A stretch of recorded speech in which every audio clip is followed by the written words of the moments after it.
Madaxweynaha dalka Turkiga Rajab Tayyip Erdogan ayaa Talaadadii ku adkaystay xal laba dal ah oo laga hirgeliyo Qubrus, isagoo taageeray qorshe qayb ahaan dib loogu furayo magaalada ay firaaqeeyeen dadka Qubrusiyiinta ee Giriigga.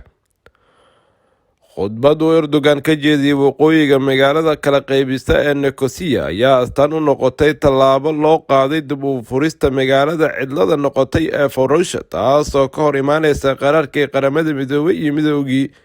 Yurub diidmadoodii. Isagoo ka hadlayay munaasabadii lagu xusiyey 47 sanad guuradii qabashadii Turkiga ee jasiiradan kala qaybsan, ayaa Erdogan wuxuu weeraray isku dayo guuldareystay ee qaramada midoobay ay ku dooneysay inay ku mideyso labada Qubrus, isaga oo yiri ma hayno 50 sano oo kale oo aan khasaarino waqti xaadirkan la joogo.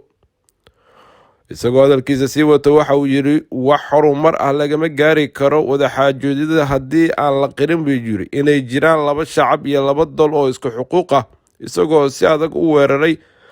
go-aankii horey uga soo baxay qaramada midoobay ee ku aadaneed Qubrusiyiinta labada dhinac.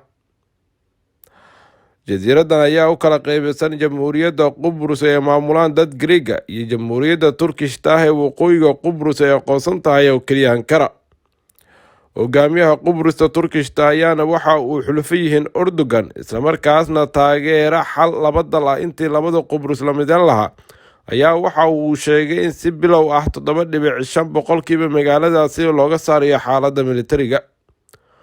Khudbadii Erdogan ayaa aada uga careysiisay diblomaasiyiinta ugu sareysa midowda Yurub oo uu ugu horeeyo Joseph Borrell, oo sheegay in tallaabadaasi ay tahay mid aan la aqbali karin oo hal dhinac oo keliya.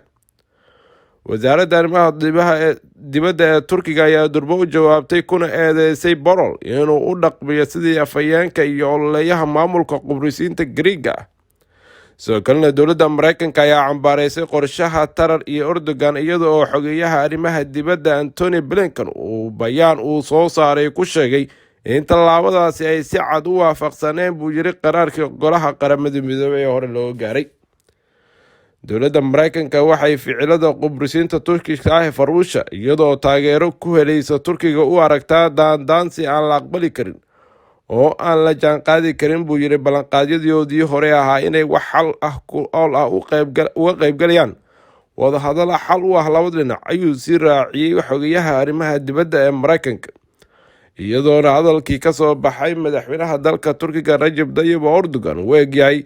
mid wardada ka soo kicinaya wadamada waaweyn ee caalamka, kuwaas oo iyagu markii horeba u ahaa taageero buuxda Qubrusta dhanka Giriigga xigta, iyadoona laga joogo muddo ka badan 47 sano markii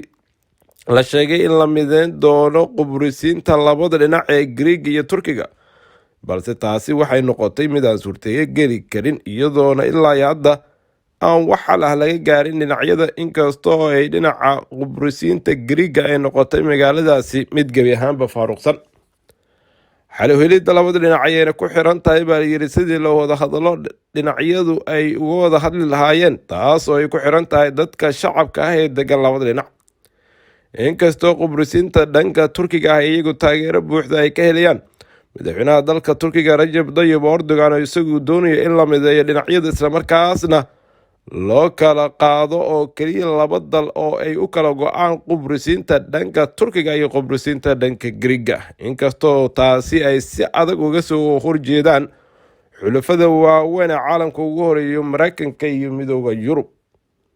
Balse Erdogan ayaa waxa uu muuqdaa inuu ku dhaqaaqay qorshe uu ku doonayo inuu dhaqan geliyo islamarkaasna uu soo gebagabeeyo xal u helis la-aanta xaaladda dhinacyadani, isagoona sheegay in labadan dhinac ay loo kala goyn doono laba wadan, islamarkaasna loo aqoonsan doono labada qaybood.